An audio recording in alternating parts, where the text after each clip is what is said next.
3, 2, 1. En esta sesión vamos a retomar lo que son... Bueno, vamos a empezar con el concepto de transformaciones lineales. Déjenme ponerlo como texto.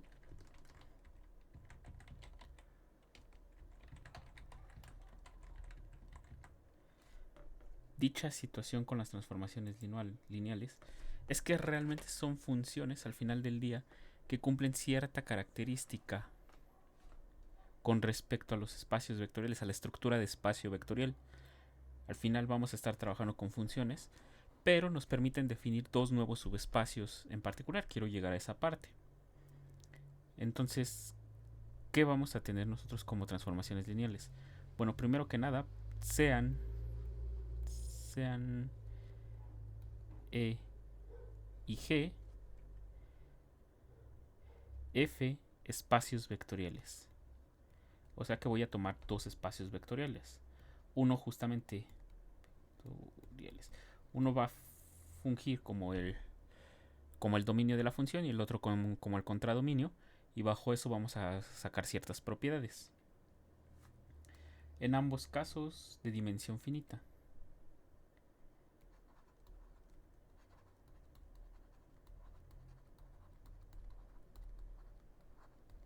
De dimensión finita. Es más, solamente para no dejar, vamos a poner dim, que la dimensión de E, todo como f espacio vectorial, en ambos casos, es igual a n. Bueno, vamos a ponerle m. Y la dimensión de G igual es n. Ambos son f espacios vectoriales. Quiere decir que ambos están actuando sobre el mismo campo. Sobre el mismo campo f. Esa es la característica que vamos a tener entre las transformaciones lineales. Siempre los espacios vectoriales actúan sobre el mismo campo. Se pueden hacer analogías con campos diferentes, pero eso ya es otro tipo de función que de momento no nos interesa, entre estructuras algebraicas. Por lo que ahorita el requisito que vamos a pedir es que los dos espacios vectoriales siempre actúen sobre el mismo campo. De manera que una transformación lineal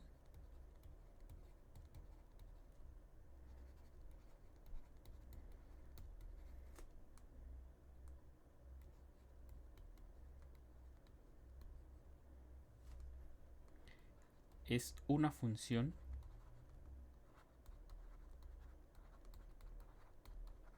vamos a llamarle en este caso t, que va de E, cuyo dominio es E y contradominio es G,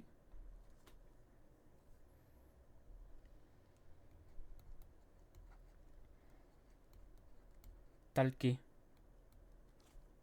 van a pasar dos situaciones. Uno, para cualesquiera U y V elementos que yo tome en el dominio, en este caso E, si yo evalúo su suma bajo T, esto va a ser igual a la suma de sus respectivas imágenes. T de U, T de B. Esto ustedes saben que en general no pasa en las funciones. Hay funciones que, por decirlo de una manera coloquial, no separan la suma. En general no toda función cumple esto. Sin embargo, las transformaciones lineales sí nos exigen que se cumpla esto. Y lo segundo, para cualquier U en el espacio vectorial E y lambda en el campo F, o sea, si nosotros tomamos un vector y un escalar y ahora consideramos la multiplicación del escalar por U, podemos, dicho igual de una manera coloquial, sacar al escalar de la transformación lineal. Nos quedaría de esta manera. Estas dos propiedades son las que cumple una transformación lineal. Es lo que las diferencia de funciones genéricas, funciones entre conjuntos. Aquí se aprovecha la estructura de espacio vectorial donde tenemos definida una suma y un producto por escalar para decir que la transformación o la función se comporta bien con respecto a esas dos operaciones. Suma de vectores me da la suma en la imagen multiplicación por escalar en el dominio me da multiplicación por escalar en el contradominio. Por eso es importante que actúen sobre el mismo campo F, para que aquí pueda, por decirlo de alguna manera, otra vez, sacar al escalar de la transformación lineal, de la evaluación. Por ejemplo, una transformación clásica que depende mucho de dónde estamos considerando el campo, es si nosotros considerando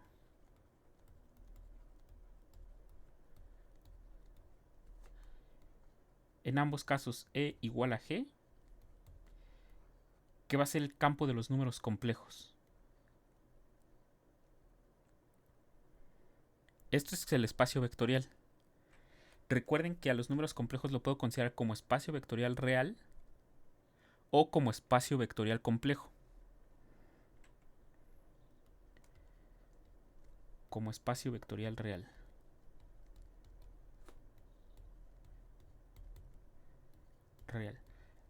En este caso quiere decir que voy a tomar como campo a los números reales. Entonces aquí recordemos solamente que si yo tengo A más IB, un número complejo, la suma es la suma usual de complejos y la multiplicación por escalar, bueno, va a ser CA lambda en R, pues igual, también va a ser la suma usual.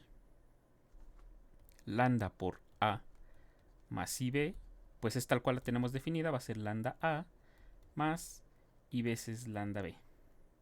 La suma es la suma de números complejos, esta es la multiplicación por escalar como espacio vectorial real. Solamente esto lo pongo por recordar. En este caso nosotros podemos definir la transformación lineal.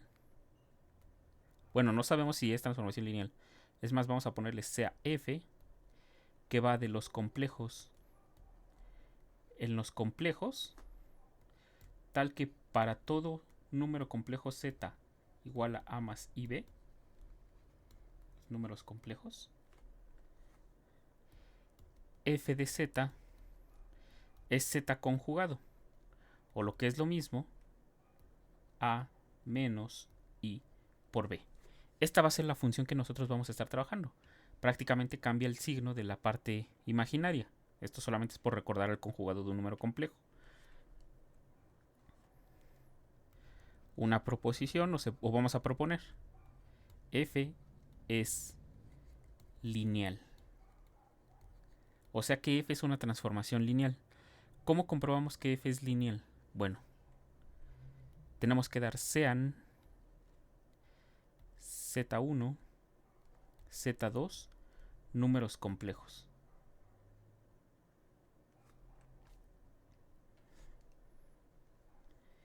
Y sea, vamos a ponerle lambda en los números reales. Recordemos que lo estamos tratando a los complejos como espacio vectorial real.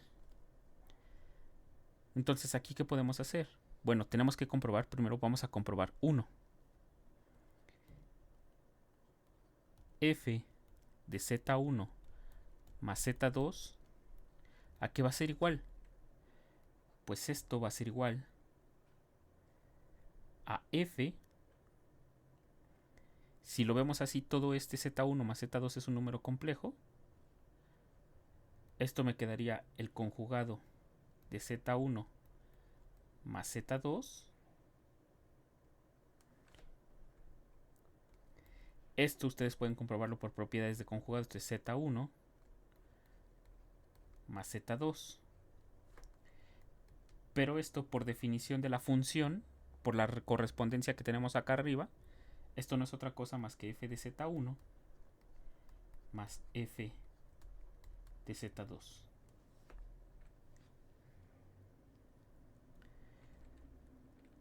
Entonces lo de arriba, lo del conjugado, ustedes lo pueden comprobar. La igualdad que está en medio, no hay problema, es muy simple, solamente hay que sustituir los valores de Z1 y Z2 como A1 más IB1, hacer la suma en los números complejos y luego agruparlos para que nos quede bien la factorización en lo que vamos a tener ahí, la agrupación correcta, y ya vamos a tener lo que nosotros queremos. Entonces aquí cumplimos la primera propiedad. 2. f, tenemos que ver quién es f de lambda en los números reales multiplicado por z1. Esto sería el conjugado de lambda por z1. Y esto, por propiedades del conjugado, el conjugado separa la multiplicación. Esto sería el conjugado de lambda por el conjugado de z1. Pero vean, ¿qué pasa si yo tengo sea a en los números reales? Esto me implica que yo puedo ver a en los números complejos como a más i por 0. Esto me va a implicar que a conjugado va a ser el conjugado de a más i veces 0. Esto me va a quedar a menos i veces 0. Y bueno, esto sigue siendo a. O sea que si yo tengo un número real, su conjugado es el mismo. Entonces esto va a ser igual a lambda por z1 conjugado. Y noten que z1 conjugado no es otra cosa más que la imagen de z1 al ser evaluado en f. Entonces también se cumple la propiedad 2. O sea que aquí vamos a tener como se cumple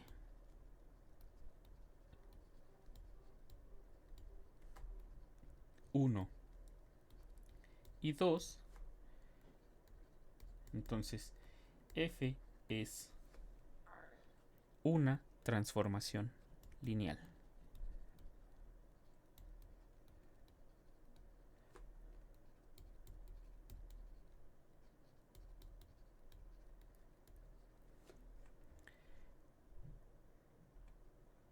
Entonces, esta primera situación, esta que tenemos aquí, sí nos da una transformación lineal. Pero vean ahora qué pasa si yo cambio toda la situación. Vamos a poner ahora considerando, considerando C como espacio vectorial complejo. O C espacio vectorial. Esto quiere decir que ahora vamos a trabajar en ambos casos el campo como C. Igual las operaciones se definen de manera usual. La suma sigue siendo la suma de los números complejos. Y aquí la multiplicación por escalar sigue siendo la multiplicación de números complejos. Entonces aquí ya no hay ninguna diferencia. Entonces, como espacio vectorial complejo, ¿qué vamos a tener? Nuevamente, vamos a tomar CAF. En este caso va a ser la misma, solamente que le voy a cambiar de letra porque ahora estamos considerando a los complejos en los complejos, pero estos dos como espacios vectoriales complejos. Tal que para todo z en los números complejos, g de z es igual a z conjugado. Aquí el problema va a ser el siguiente. La primera propiedad sí se va a cumplir. La propiedad 1 se cumple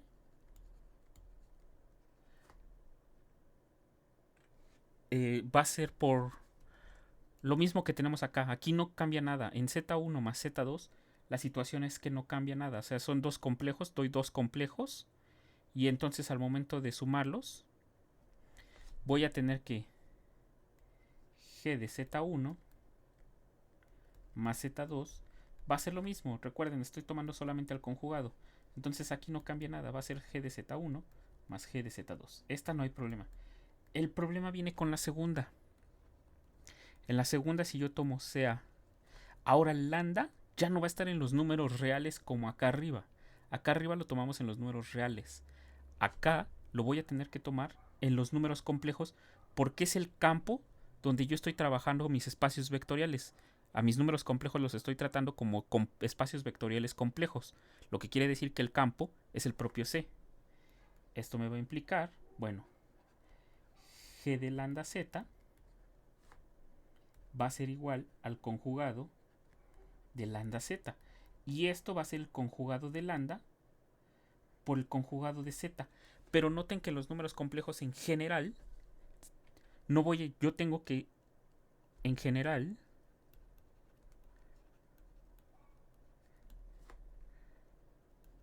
si z está en los complejos menos los números reales, o bueno, en este caso lambda lambda va a ser distinto de lambda conjugado.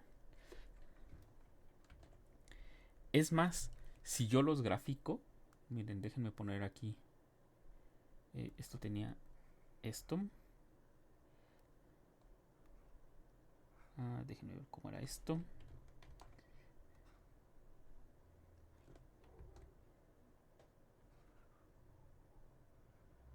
Creo que no queda muy bien. Creo que era más fácil si yo lo dibujaba.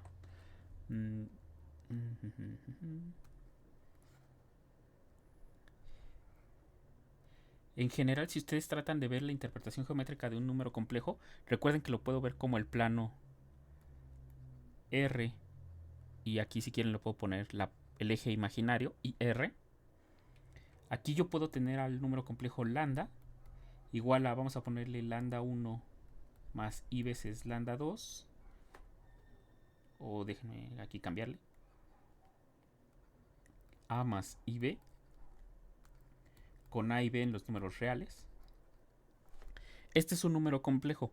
En general el conjugado ustedes lo van a encontrar acá abajo. Es esta y esta. Aquí.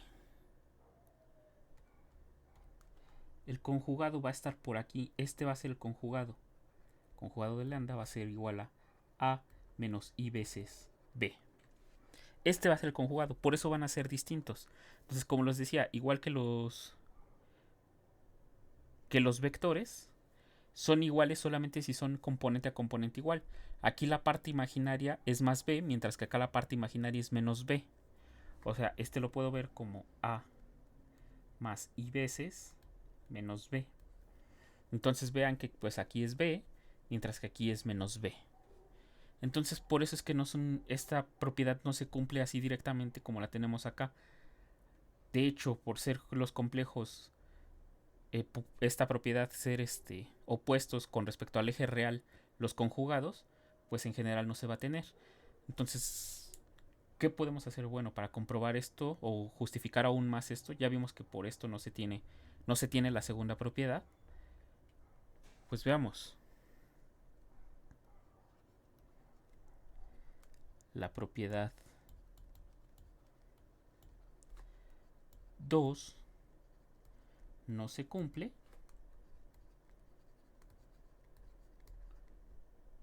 pues miren, acá arriba ya me bastaría con esta justificación porque en general lambda es distinto de lambda conjugado, pero si queremos ver algo más tangible donde no se está cumpliendo, pues noten esto, miren, vamos a considerar a menos i. Menos i es un número complejo. T, en este caso no es g, de menos i. Esto lo puedo ver como g, si lo quiero construir completo para que se vea cómo queda, va a ser menos i veces 1. Este es este número complejo. Si lo quiero ver de forma correcta, si aún me cuesta trabajo trabajar con números complejos, así en forma simplificada, bueno, lo extiendo. Este es de esta manera. Esto sería el conjugado de 0 menos i veces 1. Este sería el conjugado. Y esto sería igual, bueno, por la definición del conjugado, esto sería 0 más i veces 1. O sea que esto de aquí me quedaría el i.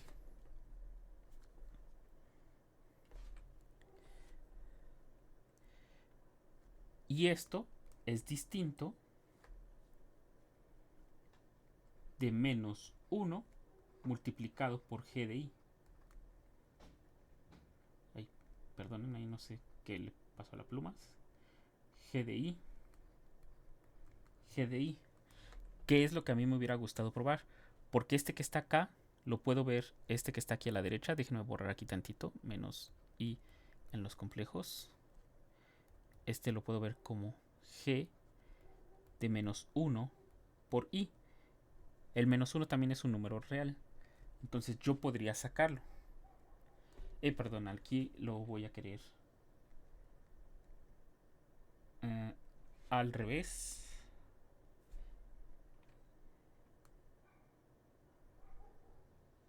Sí, exactamente, lo quiero al revés. Quiero a g de i veces menos 1. Perdonen. I veces g de menos 1. Recuerden que yo estoy trabajando en el como campo a los números complejos. Por tanto, los escalares los puedo tomar como complejos. En este caso, el i es un número complejo. Entonces, este lo puedo ver como g de i multiplicado por menos 1. Así. Déjenme lo recorro más. Aquí va a ser g de i multiplicado por menos 1. Así queda mejor. Así. Este i es un escalar. El menos 1 también pertenece a lo que nosotros tenemos aquí. Y esto lo puedo construir de esta manera. Entonces, por un lado voy a tener que g de i menos 1 me tiene que dar i. Esto nada más lo tengo de esta desigualdad. Ahora veamos quién es g de menos 1. G de menos 1 va a ser el conjugado de menos 1. Menos 1 es un número completamente real. Entonces esto ya sabemos que es menos 1. I veces g menos 1 es igual a i multiplicado por menos 1. Y esto me va a quedar menos i. Y entonces vean que por un lado tengo que g de i multiplicado por menos 1 me da i, por toda la igualdad que tengo arriba. Y i veces g de menos 1 me va a quedar menos i. Todo esto entonces me implica lo que quería. G de i menos 1 es distinto de i veces g de menos 1. Entonces la segunda propiedad no se cumple. Yo no puedo sacar a complejos como escalares en esta función g. Yo no lo puedo hacer. A diferencia de los números reales donde fue directo, la propiedad 2, entonces en este caso, pues cuando trato a los complejos como espacios vectoriales complejos, pues ya la propiedad 2 falla en esta función. Por tanto, en este caso, g no es una transformación lineal.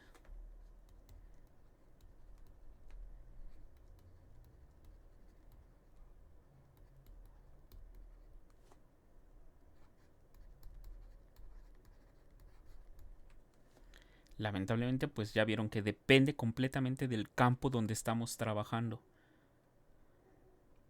En el caso azul, pues lo estábamos tratando como R espacio vectorial, o sea, con el campo de los reales, mientras que abajo estábamos utilizando el campo de los complejos y pues una misma función pierde la propiedad de ser transformación lineal en uno o en otro. Pero resulta bueno que las transformaciones lineales es la forma en que nosotros vamos a hacer interactuar elementos de un espacio vectorial con respecto a otro. Como les digo, al final del día son funciones. Es más, podemos simplificar la situación y vamos a tener, si lo quieren ver como una proposición, t de e en g, recuerden, aquí ya estamos regresando al general, es transformación lineal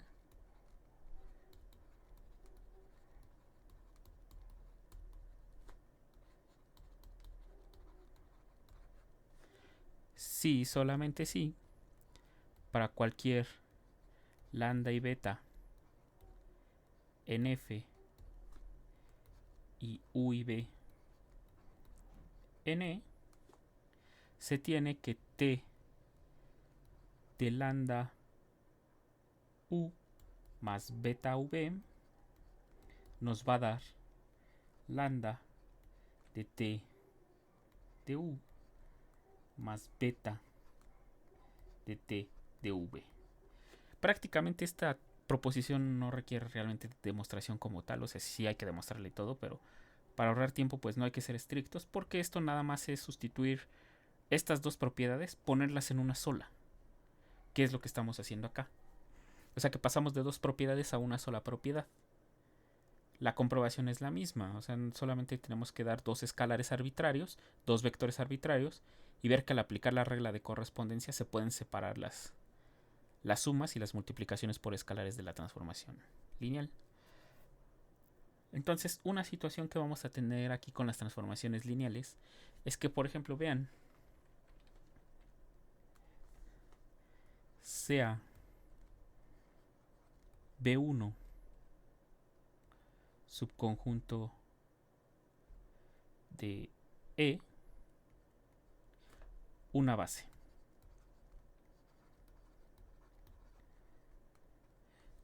Es más, vamos a poner que B1 es igual a B1 hasta BM. Recordemos que la dimensión de E, desde un inicio lo declaré, la dimensión de E es M, por tanto cualquier base debe de tener M elementos, en este caso pues son B1 hasta BM. Y veamos qué pasa. Bueno, considerando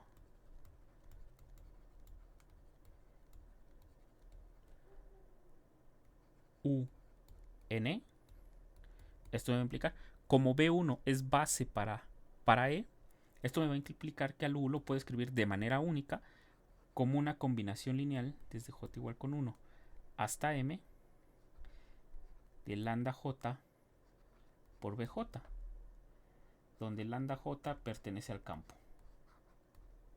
Para cualquier J. J variando desde 1 hasta M, todos son escalares.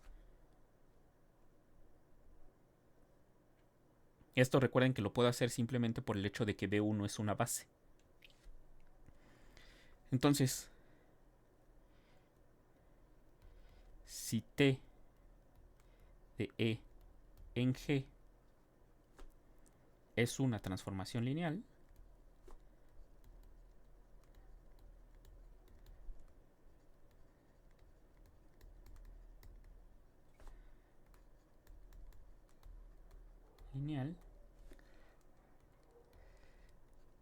se tiene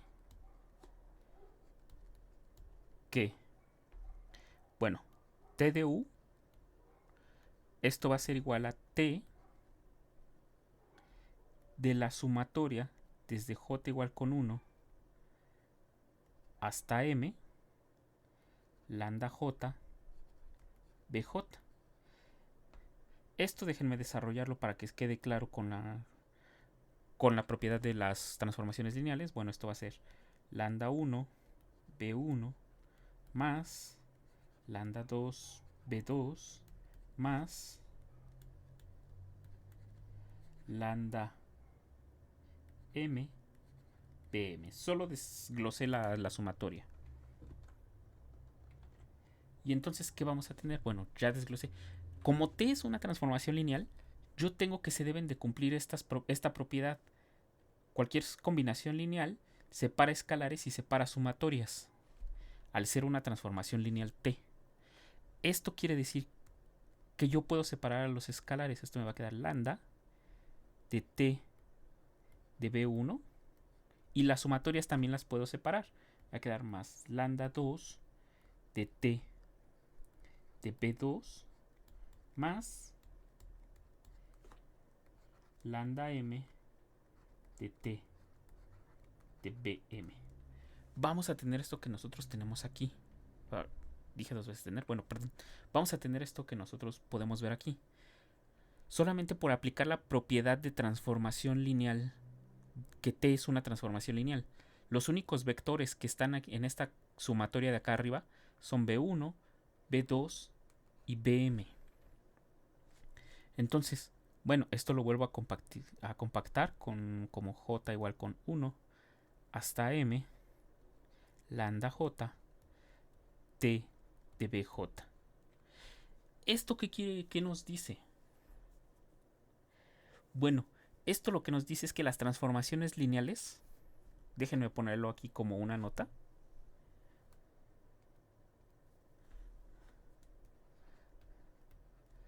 Las transformaciones lineales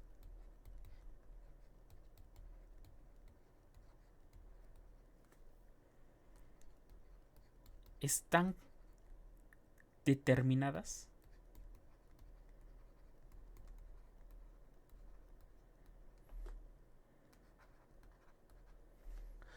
por la imagen de las bases.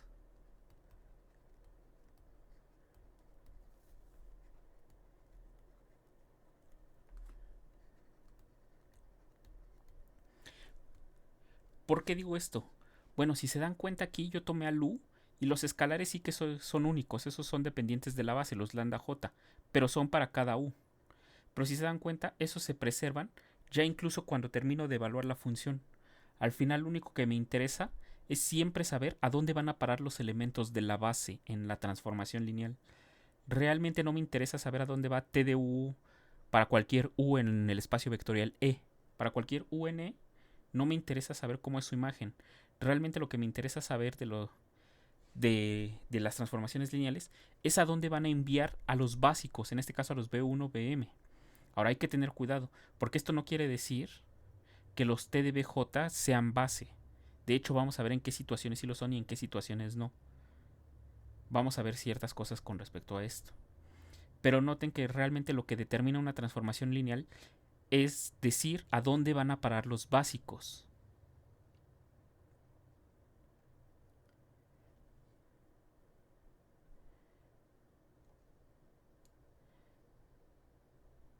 Entonces, déjenme ver ahí.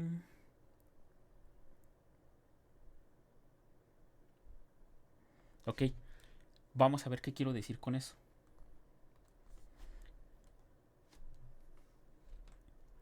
Voy a ponerlo como ejemplo.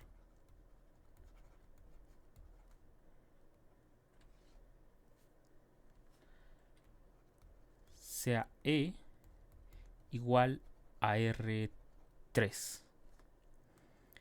G igual a R2, por ejemplo.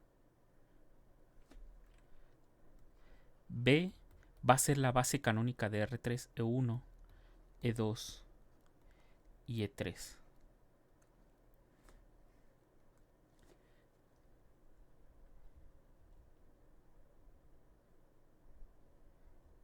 Déjenme ver así.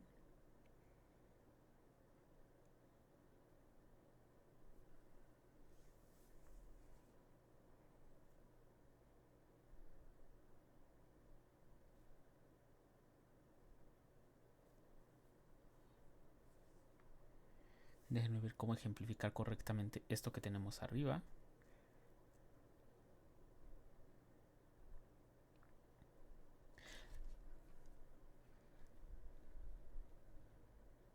Ok, miren. Vamos a ponerlo así. ¿Qué se quiere hacer? Construir T que vaya de R3 en R2 tal que E1, T del vector E1, vaya a parar al 2, 1. T de E2 vaya a parar al menos 3, 0. T de E3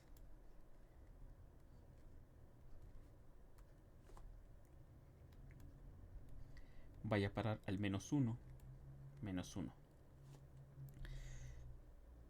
Esto es lo único que nos dan. Nosotros tenemos que construir una regla de correspondencia para cualquier vector en R3 a partir de la información que nos dan. ¿Qué información nos dan? Pues la más relevante de todas las transformaciones lineales. ¿A dónde van a parar los básicos de R3? Recuerden, aquí estoy tomando como base a la base canónica y me dicen que los vectores de la base canónica van a parar a estos que tenemos aquí. Entonces, sea x igual a x1, x2 y x3. queremos saber a dónde va a parar un vector arbitrario en R3. En este caso vamos a llamarle X. De entrada queremos saber entonces quién es T de X. Bueno, como X está en R3, sabemos que X lo puedo ver como X1 con la base canónica. Recuerden que aquí los escalares son fáciles de calcular. Es X1 más E1, X2, E2 más X3, E3. Esto es fácil porque es la base canónica. Si no fuera la base canónica, tendría que calcular estos escalares que van aquí, X1, X2 y X3, para representar al vector en dicha base. Pero bueno, aquí es la base canónica. Esto entonces sabemos que es X1 por T de E1 más X2. Aquí estoy aplicando la propiedad de que T es una queremos que T sea una transformación lineal. Entonces nos interesa que separe sumas y multiplicaciones por escalares. Esto es igual a X1. ¿A dónde va a parar E1? E1, según la información que me dan, va a parar al vector 2, 1. 2, 1. Más X2. X2 va a parar a T de E2, menos 3, 0. Que en este caso va a ser menos 3, 0. Más X3 a T de E3, que en este caso es menos 1, menos 1. Por tanto, tengo esta operación que tenemos aquí. Ya estamos en R2. Esto va a ser 2x1, x1, más menos 3x2, x2 por 0 me va a quedar 0, más x3, perdón, aquí es menos x3, menos x3. Y esto nos va a quedar solamente 2x1 menos 3x2 menos x3. Y aquí nos va a quedar x1 más 0, bueno, el 0 no juega aquí, menos x3. Y esta va a ser nuestra transformación lineal, T de X.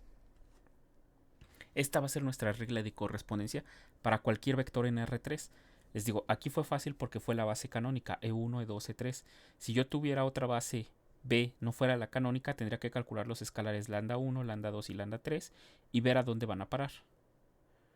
Serían los escalares con respecto a la base que nosotros calculamos. Ya vimos cómo calcular la representación de un vector en cierta base. Entonces aquí no tengan problema, aquí ya se ve que prácticamente las transformaciones lineales siempre están determinadas realmente por dónde van a parar los básicos. Esto va a ser para nosotros de relevancia más adelante, porque vamos a tratar de hallar una representación de las transformaciones lineales como matrices. ¿Por qué? Bueno,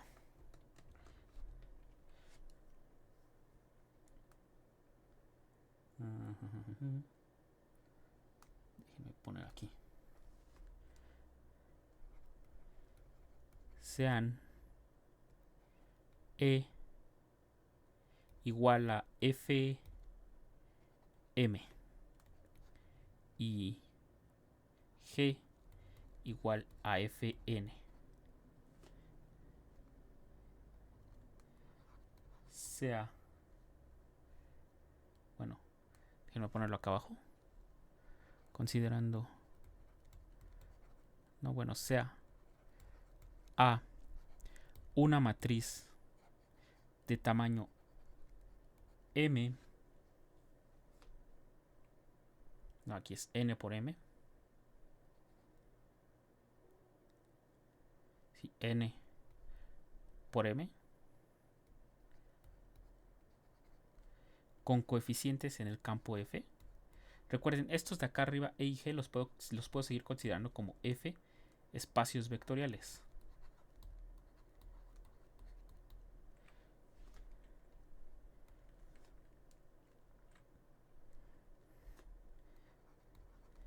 Se define la función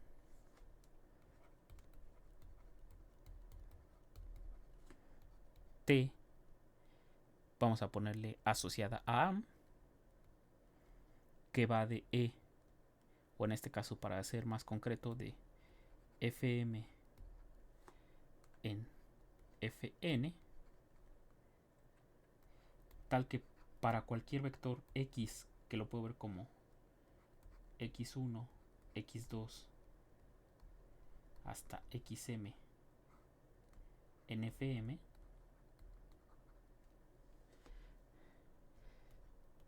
TDA de x no va a ser otra cosa más que la matriz A multiplicada por el vector x. Esto lo voy a desglosar. Aquí va a ser A11, A1m, acá va a ser AN1,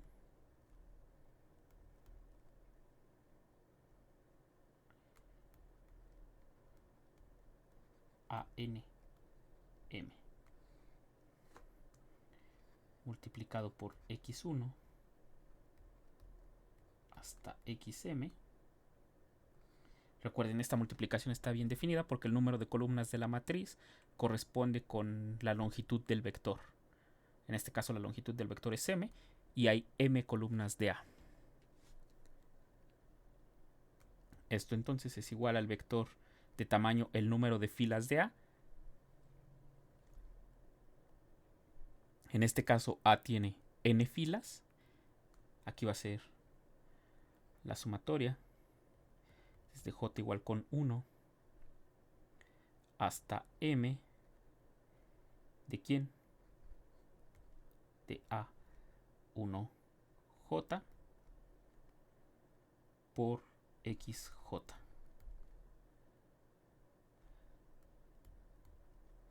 Y esto va a ser la última entrada va a ser la sumatoria desde j igual con 1 hasta m de ANJ xj. Este va a ser nuestro vector resultante y este vector, bueno, pues está bien definido, está en Fn.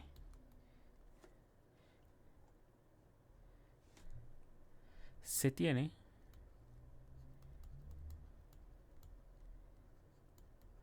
que T es una transformación lineal.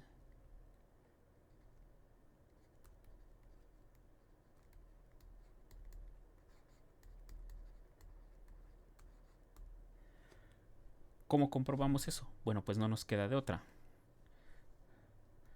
Vamos a ponerlo así, una demostración. Sean lambda, o bueno, alfa y beta elementos en el campo F, x y y elementos en Fm. Nosotros queremos calcular quién es T de alfa x más beta y.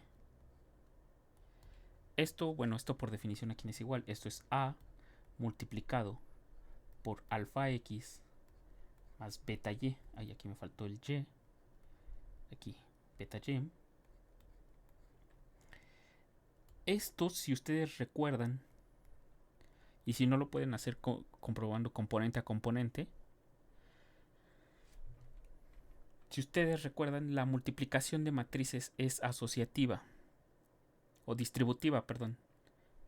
Recuerden que incluso las matrices cuadradas en particular forman espacios vectoriales, son un ejemplo de espacios vectoriales.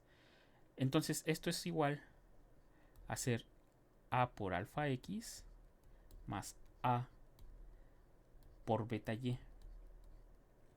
Esto es porque, bueno, si ustedes realizan la suma de los vectores, estos que tenemos aquí, y luego los multiplico, pues al final siempre voy a poder sacar o factorizar a la matriz A en ambos casos. Y bueno, como en todas las entradas de dicha matriz se van a dar cuenta que va a estar multiplicando el alfa en cada entrada de la matriz resultante aquí voy a tener que esto es A alfa por A por X y esto va a ser beta por A por Y. Esto me va a quedar alfa de T de X. Aquí me faltó ponerle la A asociada. T de A por X más beta por TDA. Porque, les recuerdo, aquí no es porque lo pueda hacer directo. Bueno, o sea, aquí sí lo puedo hacer directo porque yo sé que las propiedades de la multiplicación de matrices con respecto a vectores es distributiva. Esto quiere decir que si yo multiplico una suma de vectores, los puedo separar como lo hice acá abajo. Eso es una propiedad que estoy utilizando de las matrices, del producto de matrices por vectores. Por eso es que lo puedo hacer. En general, no nada más es cuando uno quiere comprobar que algo es una transformación lineal, no solamente es dar estas igualdades. Estas igualdades se tienen que justificar. En este caso, la justificación es porque la multiplicación de matriz por vectores es asociativa.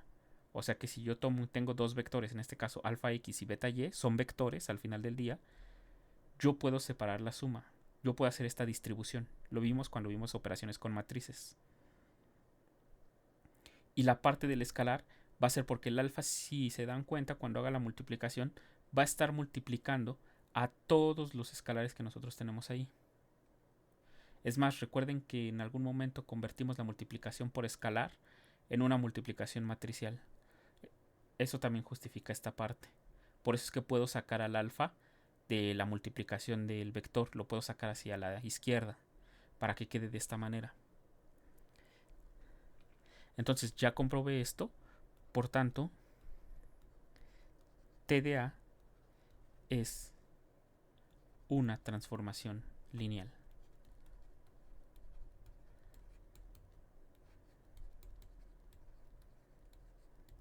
O sea que de momento lo único que tenemos es que las matrices me generan transformaciones lineales de manera natural.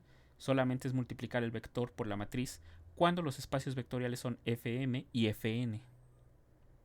Después, más adelante, y de hecho justamente vamos a llegar a un momento cuando hablemos de transformaciones lineales biyectivas, que se les va a conocer como isomorfismos, vamos a dar cuenta que la ventaja de trabajar en dimensión finita es que al final del día puedo trabajar con Fm y Fn.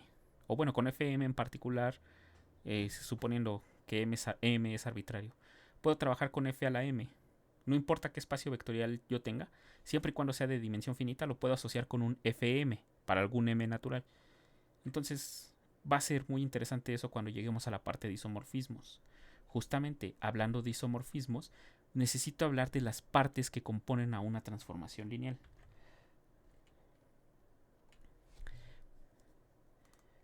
¿A qué me refiero con eso? Bueno, ya vimos que si yo tengo una transformación lineal, primero que nada, es relevante saber a dónde envía a los básicos del dominio. O sea, de entrada como, déjenme ponerlo aquí otra vez, sea T de E en G, transformación lineal.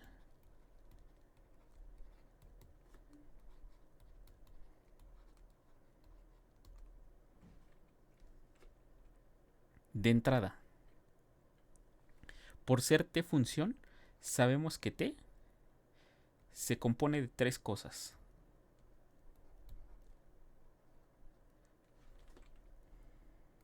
Tal que para todo X en E, X siempre va a parar al vector T de X. Se compone de tres cosas. Un dominio, un contradominio, y aquí es donde donde me conviene más utilizar la palabra contradominio más que la palabra rango. A esto recuerden que en las funciones en general también se les llama rango al contradominio. El problema aquí es que la palabra rango se trata de reservar para la dimensión de la imagen de una transformación lineal. Lo vamos a ver ahorita. Entonces por eso aquí es mejor llamarle a G contradominio en lugar de rango. Esa es una de las situaciones que pasa mucho cuando no se utilizan las palabras en general. No hay una regla explícita para decir cómo se utilizan. Entonces aquí utilizamos contradominio para hablar de hacia dónde van a parar los elementos de una transformación lineal. Entonces, por ser T una función en particular, tiene un dominio, un contradominio y esto que tenemos aquí que le conocemos como regla de correspondencia.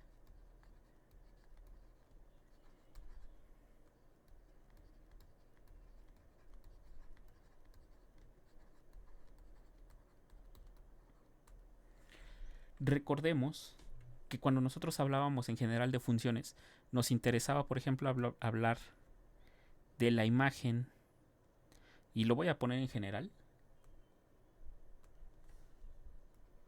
sea A subconjunto de E.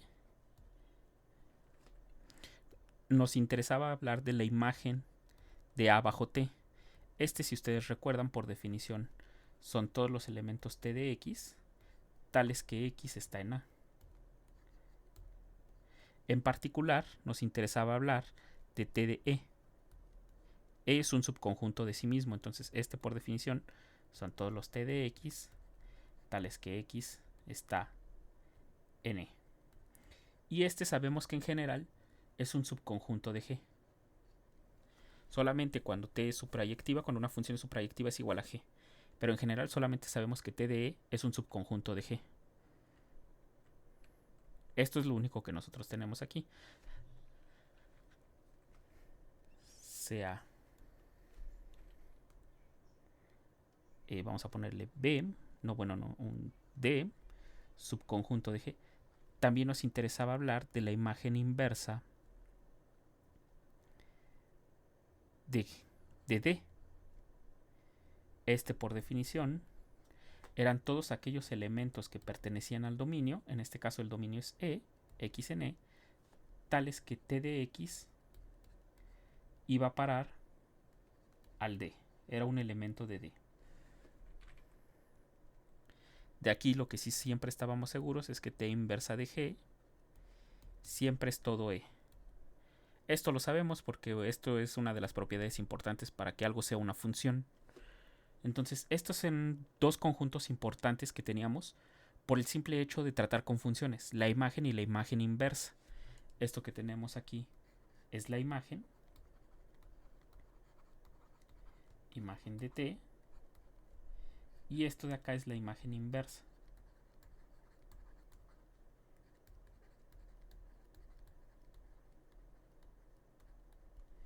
Ahora nos interesan otros dos subconjuntos de ¿Quiénes van a ser dichos conjuntos? Bueno, primero nos va a interesar el que se conoce como kernel de una transformación lineal o núcleo.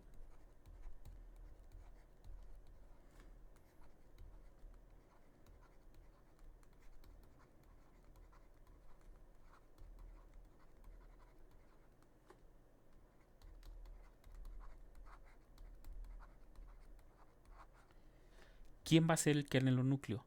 Bueno, se va a definir como el kernel de T. Va a ser el conjunto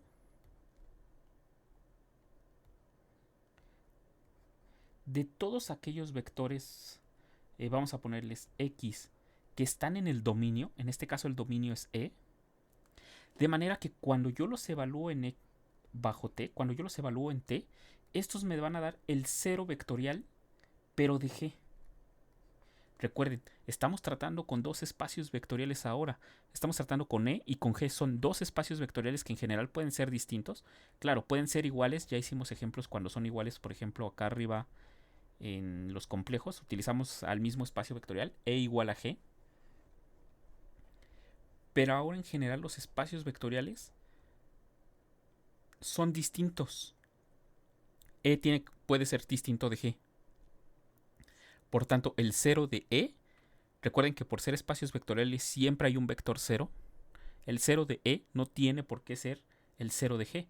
Lo pueden ver acá arriba en este ejemplo. Aquí en este. Estamos tratando a R3 y a R2. En este caso, ustedes pueden recordar que el 0 de R3 es este, mientras que el 0 de R2 es este. Entonces vean que son distintos, ni siquiera tienen el mismo número de componentes. Por eso es que hay que tener mucho cuidado a quién estamos haciendo referencia acá. Entonces el resultado de aquí es que el kernel de T van a ser todos aquellos que nos van a parar al 0. ¿Qué vamos a tener?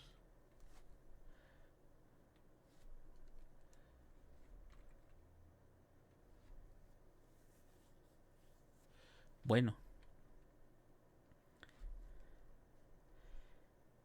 este es un conjunto que nosotros tenemos aquí.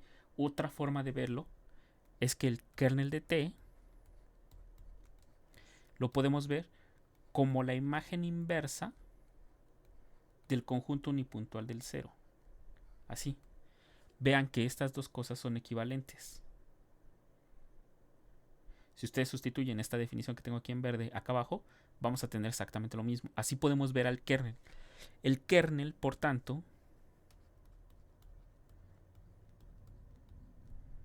es un subconjunto de E.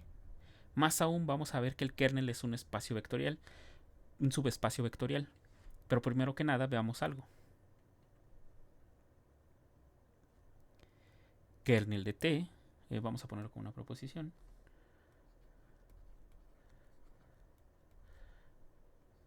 Para toda T transformación lineal que va de E en G, no importa cuál sea transformación lineal,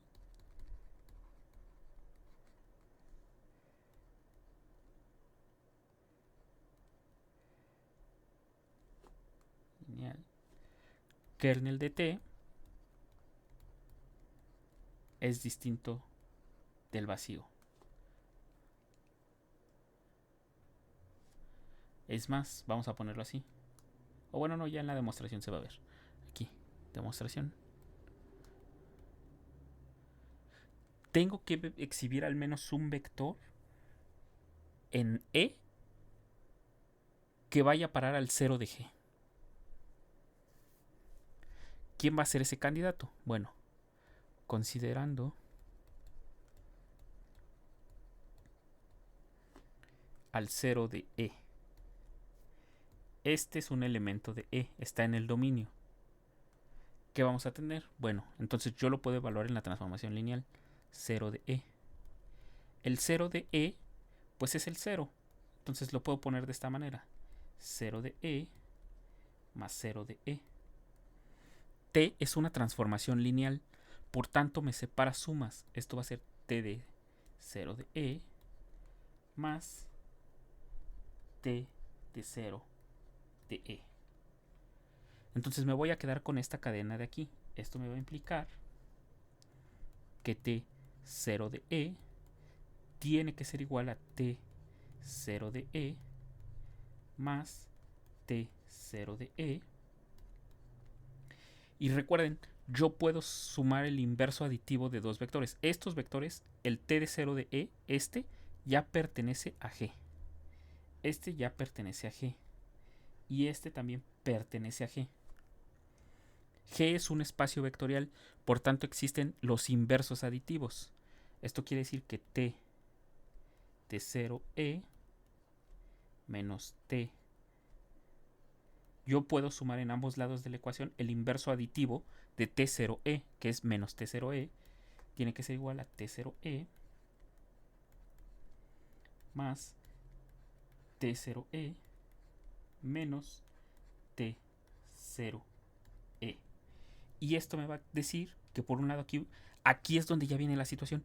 Como estos estaban en G y estoy restando, o bueno, sumando un elemento de G con su inverso aditivo en G, esto me va a quedar el 0 de G. Porque recuerden, estos ya están en G. Entonces al restarlos, me va a quedar el 0 de G. Y aquí me va a quedar T.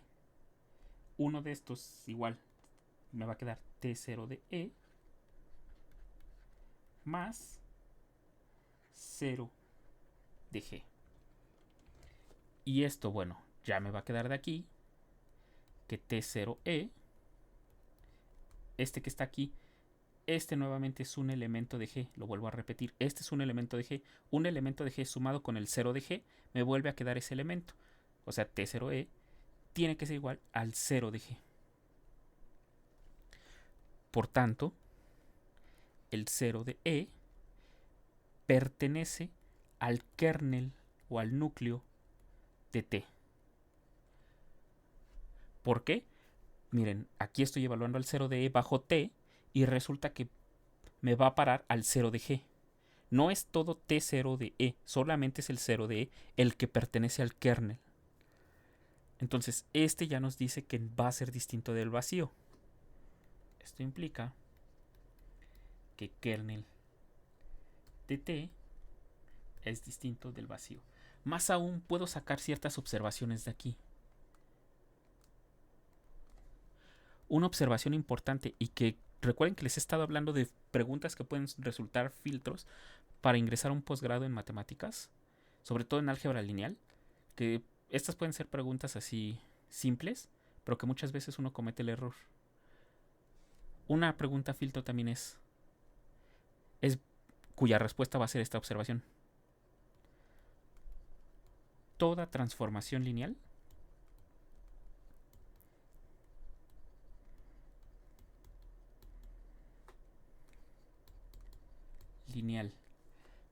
T que va de E en G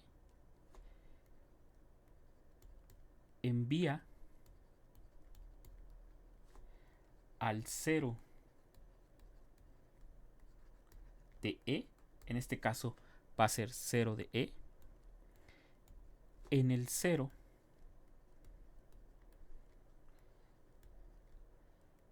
de G, o sea, el O de G. Esto es importante.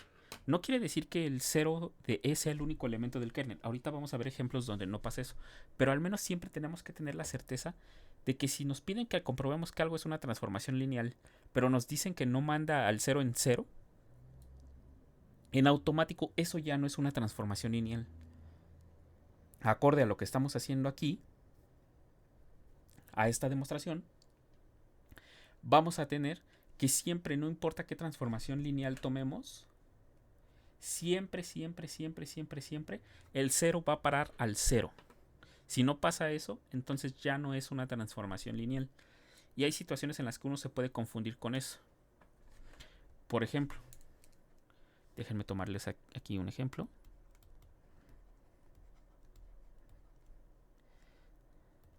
Sea H que va de R2 en R2, tal que para todo elemento de R2 vamos a ponerle XY en R2, H de XY va a ser igual a X más 2, Y más 2. Esta de aquí lo único que hace es desplazarnos al X y a la posición Y en dos lugares. Prácticamente lo que va a hacer es que si nosotros tenemos, déjenme aquí utilizar otra vez este, así, prácticamente lo que nos dice es que si nosotros tenemos aquí al XY, este que tenemos aquí, no lo va a desplazar dos lugares en X. Aquí va a estar X más 2, aquí va a estar X, y dos lugares en Y. Aquí va a estar Y, y aquí va a estar Y más 2, por ejemplo. Entonces, al final, el que vamos a tener va a ser aquí. Este va a ser H de XY. Así. Esta uno podría pensar que es una transformación lineal porque vamos a llegar a un momento de tratar de interpretar lo que son las transformaciones lineales, lo que hacen las transformaciones lineales. Uno llega a confundir que esto puede ser una transformación lineal, pero vean que H del 0, 0, que en este caso sería el 0 de R2, es igual a 0 más 2, 0 más 2, y esto es igual al 2, 2, lo cual es distinto del 0, 0. Por tanto, de entrada, como el 0 no fue a parar al 0, esto ya no es una transformación lineal. Por tanto, H no es una transformación lineal.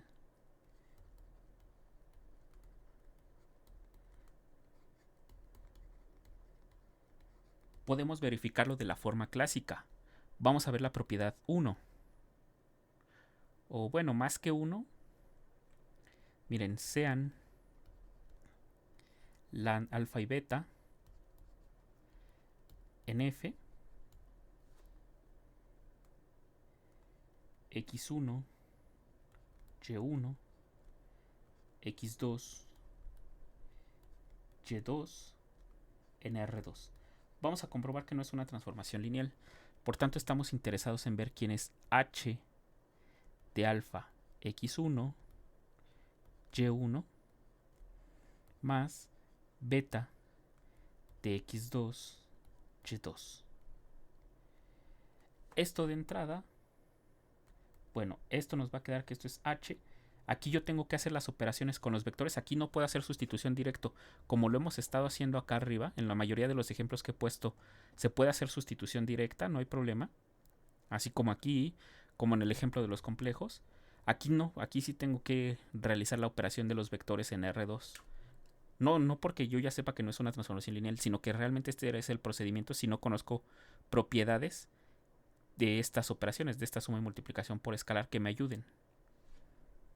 Entonces tengo que ver con qué vector estoy trabajando. ¿Con qué vector estoy trabajando en este caso? Bueno, en este caso el vector con el que estoy trabajando es alfa x1 más beta x2, alfa x, aquí es x2 y acá es y1 más beta y2.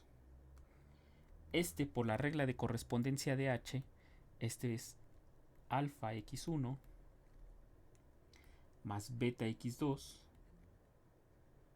más 2 y este es alfa de y1 más beta y2 más 2. Pero esto es distinto, por más que yo quiera separar, esto en general es distinto de quién me hubiera gustado obtener aquí. Pues esto es distinto de alfa, en este caso vamos a ponerle así, alfa multiplicado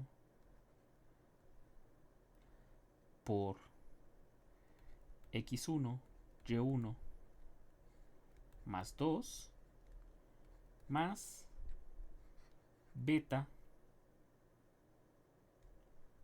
perdonen, aquí sería así.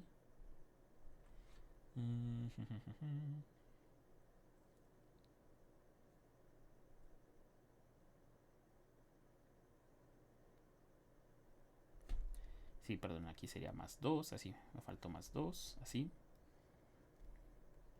Más beta x1 más 2, x2, perdón, aquí es x2 más 2, y2 más 2, aquí y2 más 2. Porque esto que tenemos aquí abajo, ¿quién es? Bueno, si yo lo desarrollo como un solo vector, esto me va a quedar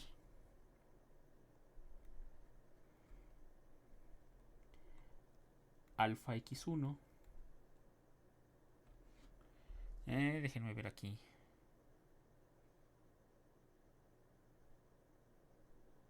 Ah, sí, ajá, alfa x1 más alfa 2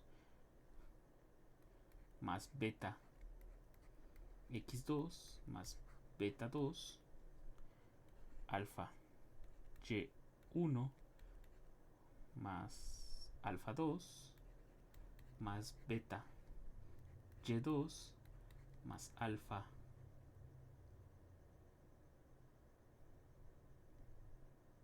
alfa 2, así. Vean que entonces este vector que tengo aquí abajo es diferente de este que tengo de acá.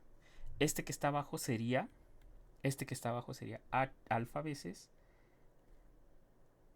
h de x1 y1 más beta veces h de x2 por y2. Entonces estos dos, este que tengo aquí hasta el final y este que tengo aquí a la izquierda, serían distintos por esto que tenemos aquí, este desarrollo. Vean que uno es más pequeño que el otro. Hasta cierto sentido me refiero a la longitud de lo que estoy escribiendo. Y ustedes ya pueden comprobar componente a componente, cancelando, que pues no van a ser iguales. Miren, si yo los igualara, tendría que cancelar alfa x1, beta x2 los cancelaría. Aquí me quedaría que eso es que 2 veces me queda. El 2 también se cancelaría, pero me quedaría que alfa más beta tiene que ser 1 en ambos casos. Eso ustedes lo pueden comprobar aquí igualando vector con vector.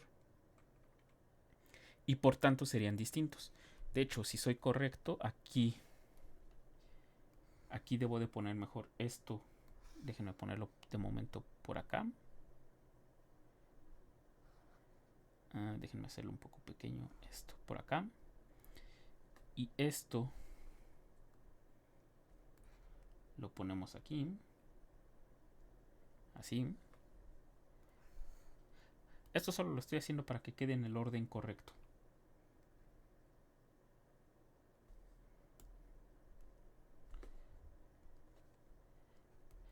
Ahora, así.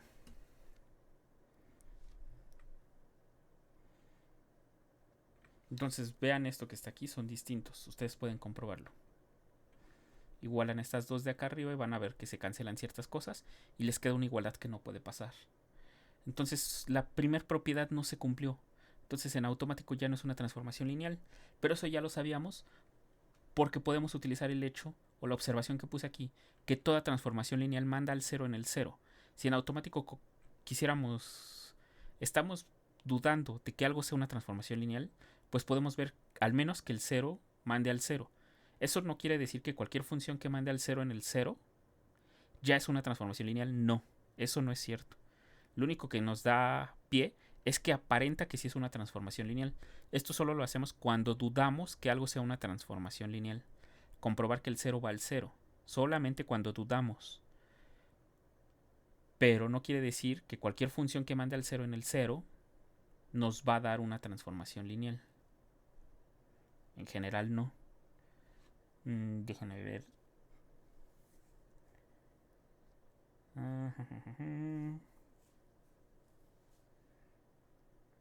Ya sé qué función, por ejemplo. Otro ejemplo. Vamos a ponerle. Otro ejemplo.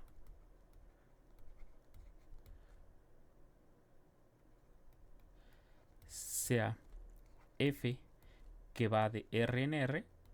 Consideramos a R como R espacio vectorial. R como R espacio vectorial o espacio vectorial real. Solamente que aquí para ahorrar espacio vectorial. Tal que f de x es igual a x cuadrada. Ustedes van a comprobar que esta no es una transformación lineal. F no es transformación lineal.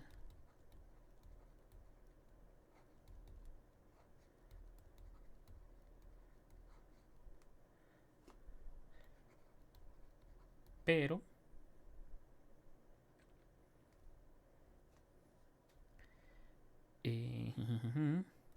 f del 0 sí es igual al 0.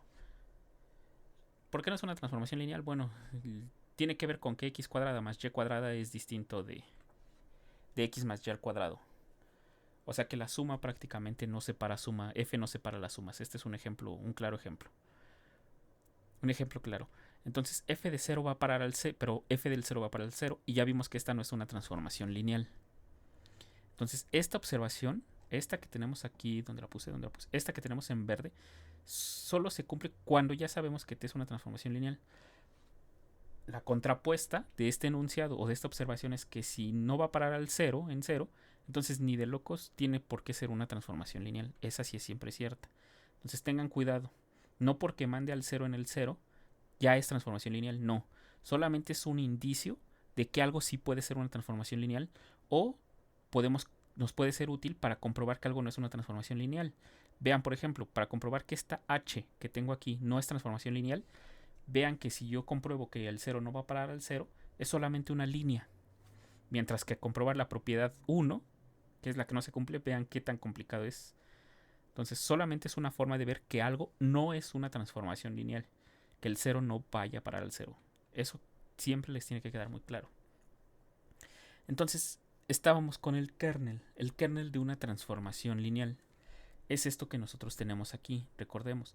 Y ya vimos que entonces que el kernel es un conjunto no vacío. El 0 siempre está en el kernel de T. Vamos a construir ejemplos del kernel. del kernel de funciones. La verdad es que calcular ejemplos con el kernel no es tan fácil en transformaciones lineales en general. Por eso uno trata de ver la representación matricial, donde ahí sí es más fácil eh, calcular el kernel de una transformación lineal. Ahí sí es mucho más fácil porque se reduce a calcular sistemas de ecuaciones.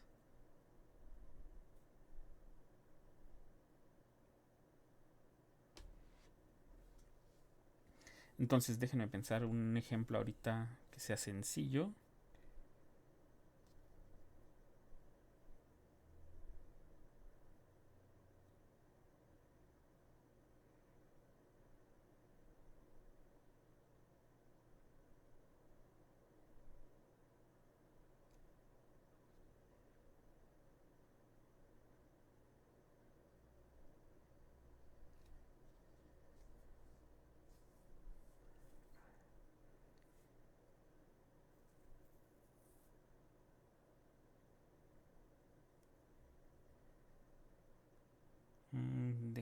Déjenme pensar.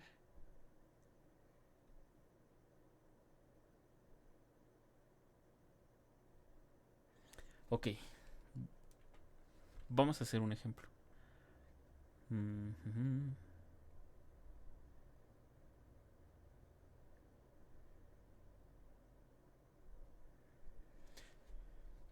Muy bien.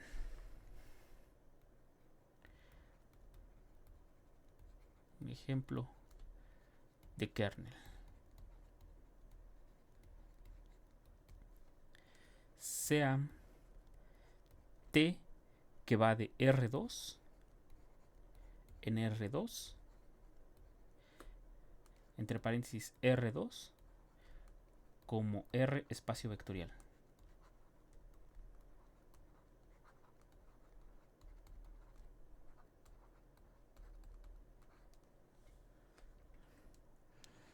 Tal que para todo XY en R2, T de XY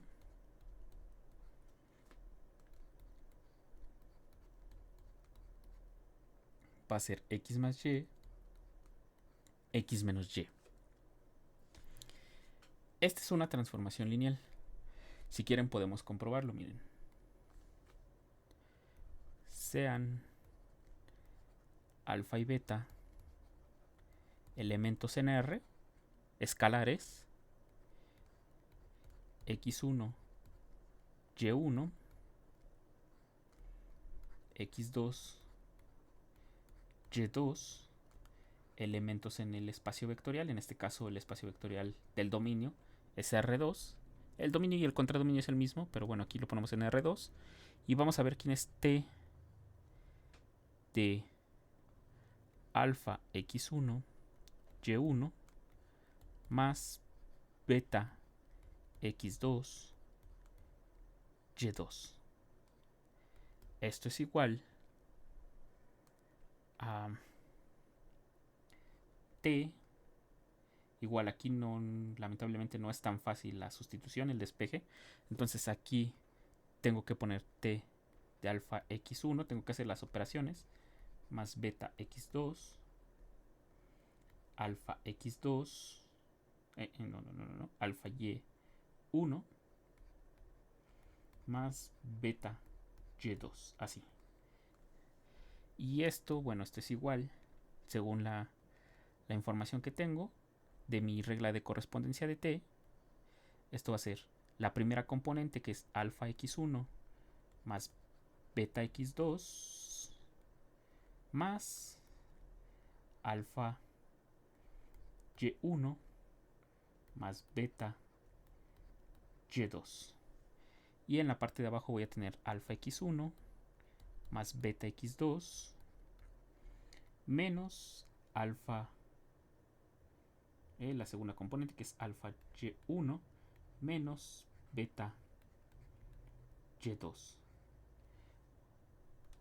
Aquí puedo factorizar un poco. Esto me va a quedar alfa multiplicado por x1 más y1 más beta multiplicado por x2 más y2. En la segunda componente va a pasar algo similar, va a ser alfa por x1 menos y1 más beta por x2 menos y2. Solamente estoy factorizando. Entonces aquí vean qué puedo hacer yo. Bueno, aquí tengo suma de vectores. Miren, aquí hay una suma, aquí hay una suma. Puedo separar. Entonces me va a quedar el vector alfa x1 más y1 alfa x1 menos y1 más el vector beta x2 más y2. Recuerden, solamente estoy aplicando la definición de la suma de vectores en R2. Y luego, bueno, voy a aplicar la definición de la multiplicación por escalar en R2. Alfa está multiplicando a las dos componentes de mi vector, entonces lo puedo factorizar. Alfa multiplicado por x1 más y1, x1 menos y1, más lo mismo del otro lado, va a ser beta, x2 más y2, x2 menos y2. Y listo. Ahora, vean que aquí en el primer sumando, la primer componente de mi vector es x1 más y1, mientras que la segunda es x1 menos y1. Eso sería la definición de aplicar t de xy en t de x1, y1. Sería sumar las dos componentes y luego restar la primera de la segunda. O sea que aquí abajo tengo alfa de t de x1, y1. Mientras que del otro lado tengo beta de t de x2, y2. Siguiendo toda esta cadena que tenemos aquí, pues en automático ya tengo que t es lineal. Es lineal. Entonces vean, esto sería la comprobación de que algo es lineal. La forma cuando no tenemos propiedades específicas que aplicar. Hay que desarrollar primero todo el vector, luego aplicarle la transformación lineal y tratar de ver cómo separarlo de esta manera. No siempre se puede, por eso no toda función es transformación lineal. Lamentablemente no siempre se puede hacer este paso de aquí de separar sumas y cosas así. Todo dependerá de cómo esté definida la suma. Entonces ya tenemos que t sí es lineal. Entonces vamos por buen camino. De entrada, esta transformación lineal que tenemos acá se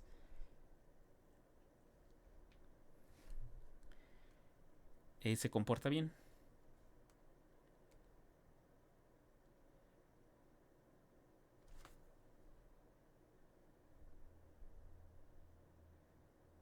Ok.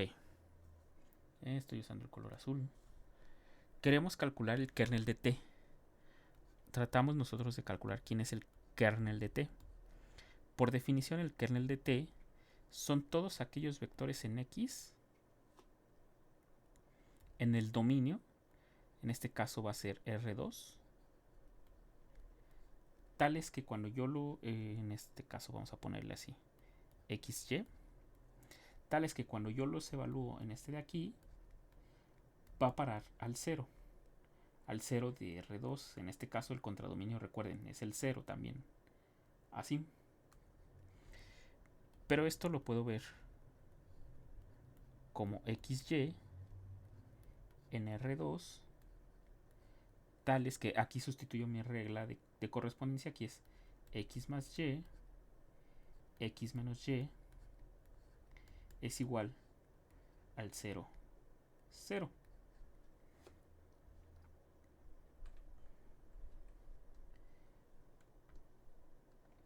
Entonces, fíjense que de aquí yo puedo sacar dos sistemas de ecuaciones de esto un sistema de ecuaciones de esto que tenemos aquí.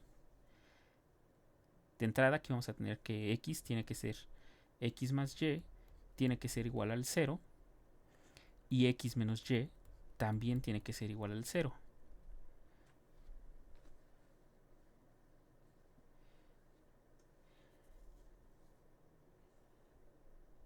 Sí. Recuerden, esto es igualando componente a componente. De aquí, ¿qué vamos a tener?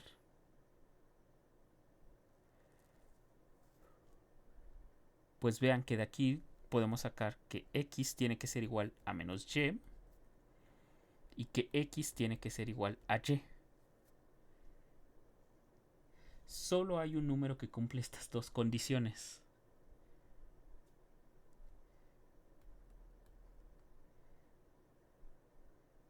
A la vez.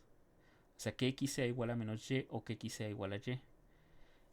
En particular, bueno, si lo quieren ver así, esto me va a implicar que x tiene que ser igual a menos x. Solo hay un número que cumple esta característica. Esto me implica que x tiene que ser igual a 0 y y tiene que ser igual a 0 porque x es igual a y. Por tanto, el kernel aquí que el y tiene que ser igual a 0 es porque nosotros concluimos que de la primera ecuación x tiene que ser igual a y. Lo sustituyo de la segunda ecuación, perdón. X tiene que ser igual a y. Lo sustituyo en la primera. Entonces x tiene que ser igual a menos x. Y me llevo la segunda condición, x igual a y. Solo hay un número que cumple esta situación. Es el 0. Esto me implica que x tiene que ser 0. Y como y tiene que ser igual a x, pues también tiene que ser 0. Entonces en este caso el kernel de t sí está formado únicamente por el vector 0.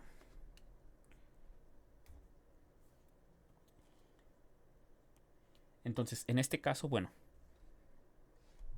ya vimos que el kernel solamente consta del vector 0. Pero les digo, no todas las transformaciones lineales el kernel solamente se compone del 0, sino que vamos a ver otro ejemplo. Bueno, ahora sea S, nuevamente que va de R2 en R2, pero ahora S de XY va a ser igual a X menos Y con X menos Y.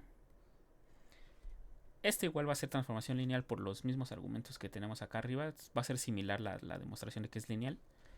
Y entonces vamos a ver quién es el kernel de S. El kernel de S, por definición, van a ser todos aquellos elementos en R2 tales que cuando yo los evalúo en S, esto me va a dar el vector 0, 0. Esto quiere decir que van a ser todos aquellos elementos XY en R2 tales que X menos Y es igual al 0, 0. Entonces, aquí ¿qué vamos a tener? Nuevamente tenemos tenemos un sistema de ecuaciones. Eso va a implicar que x menos y, que realmente es el mismo, x menos y es igual a 0, x menos y es igual a 0. Ambos me implican que x tiene que ser igual a, en este caso, x tiene que ser igual a y. Esta es la situación. No me queda de otra. Vean, por ejemplo, el vector sea 2,2 en R2.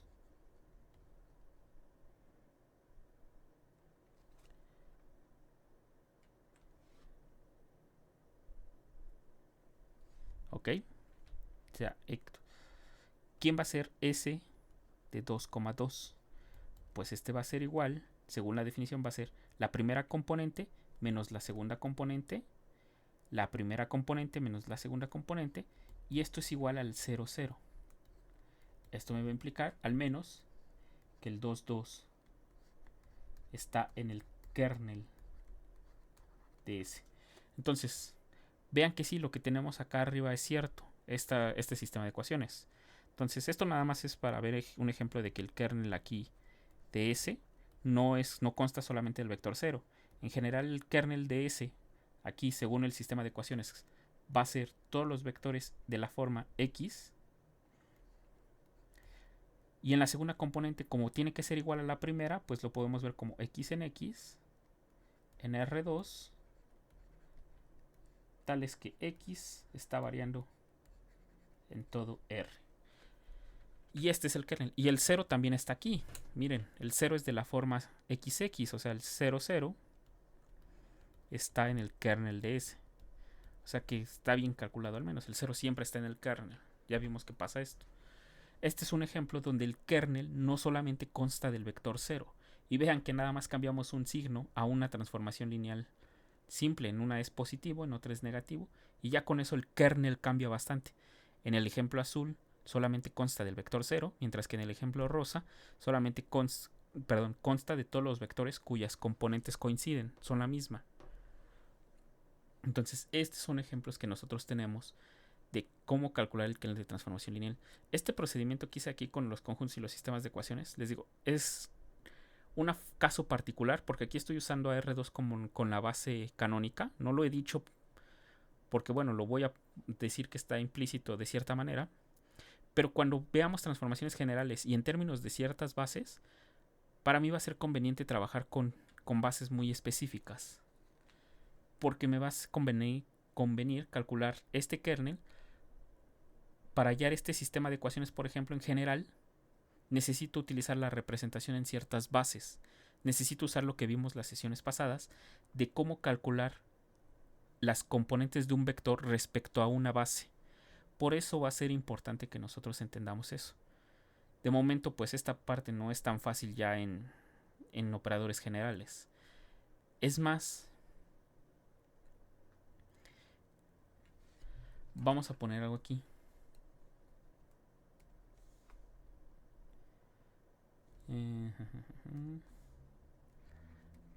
Se denota, de una vez lo pongo, se denota por L de E en G. Se parece al generado, pero no, aquí es otra L. Aquí es E y aquí es G. Se va a definir como el conjunto de todas las transformaciones lineales que van de E en G. T, las funciones que van de de E en G, tal que T es transformación lineal. Y a la siguiente sesión vamos a hablar de lo que es la imagen de una transformación lineal. Realmente ahí no va a haber tanta complicación. Vamos a ver después de eso que tanto el kernel como la imagen me generan subespacios vectoriales. Y entonces, bueno, podemos hacer cosas con ellos. Les digo, la cosa más destacada va a ser lo que vamos a conocer como el teorema de la dimensión para transformaciones lineales. ¿Qué nos dice el teorema de la dimensión? Teorema de la dimensión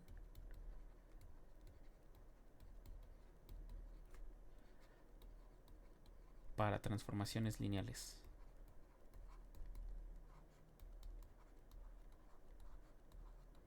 Este teorema lo único que nos va a decir es que la dimensión de E va a ser igual a la dimensión del kernel de T,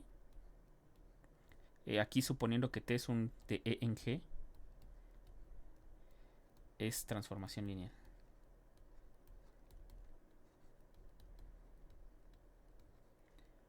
Más la dimensión de la imagen de T. Esto de la imagen no es otra cosa más que, lo vamos a ver ya en la siguiente clase, no es otra cosa más que lo que entendemos por imagen de un conjunto bajo una o sea, esto es imagen inversa, es el de arriba, la parte de imagen. Es exactamente lo mismo. Nada más que arriba en transformaciones lineales uno acostumbra a cambiar la notación para entender que estamos trabajando con otro objeto.